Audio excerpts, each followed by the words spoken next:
আসসালামু আলাইকুম। সবাই কেমন আছেন? আজ আপনাদের জন্য নতুন আরেকটা ব্লগ নিয়ে আসলাম। চিতই পিঠা আর মুরগির মাংস। এখানে রান্না শুরু করে দিছি। আমার বোন আমার বোনের চিতই পিঠা আর মুরগির মাংস খেতে অনেক মজাদার।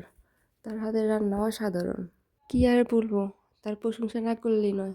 এখন পেঁয়াজের সাথে মশলা কষানো হচ্ছে। মশলা কষানো প্রায় শেষের দিকে। তার সাথে একটু গরম মশলার গুঁড়ো দিয়ে দিল।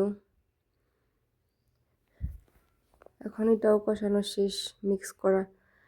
এখন মাংসটা ধুয়ে নিব। মাংসটা আগে বানানো ছিল, এ কারণে আবার নতুন করে ধুয়ে নিতেছি। মাংস ধোয়া হয়ে গেছে। আবারও বলি, আমার বোনের হাতে মাংস কষানো অসাধারণ। চিতই পিঠা আর মুরগির মাংস আমার কাছে অনেক ভালো লাগে।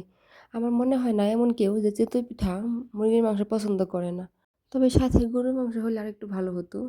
আপনারাও চাইলে মুরগির মাংস রেসিপিটা শিখতে পারেন।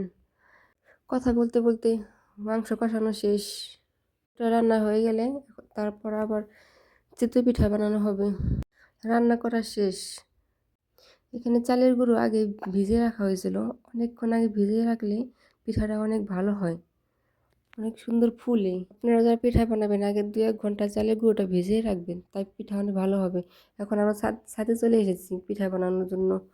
ছাদে আবার পাইকারি চুলা আছে, এখানে পিঠা ভালো হয়। গ্যাসের পিঠা আবার সেটা ভালো হয় না। যারা গ্যাসে রান্না করেন তারা জানেন যে গ্যাসের পিঠা ভালো হয় না। দেখেন পাশে আমার ভাগ্নি বসে কি পাকামি রান্না করছে।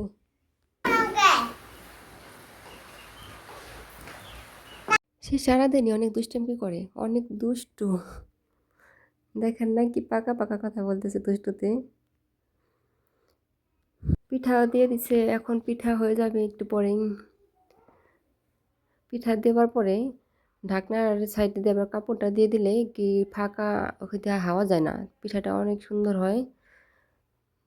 দেখেন হয়ে গেলে কি সুন্দর হয়ে যায় পিঠাটা। এরপর উপর দিয়ে আবার আরেকটা ঢাকনা দেওয়া হবে, যেন চাপ দিয়ে থাকে।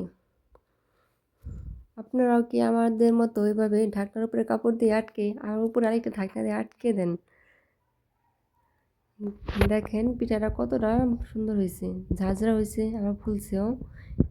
এসব অনেক সফট, দেখেন কতটা সুন্দর। আর এরকম পিঠা খাইতেও অনেক ভালো লাগে। আমিও খাইতেছি, আসেন আপনারাও আমার সাথে খাইয়া যান।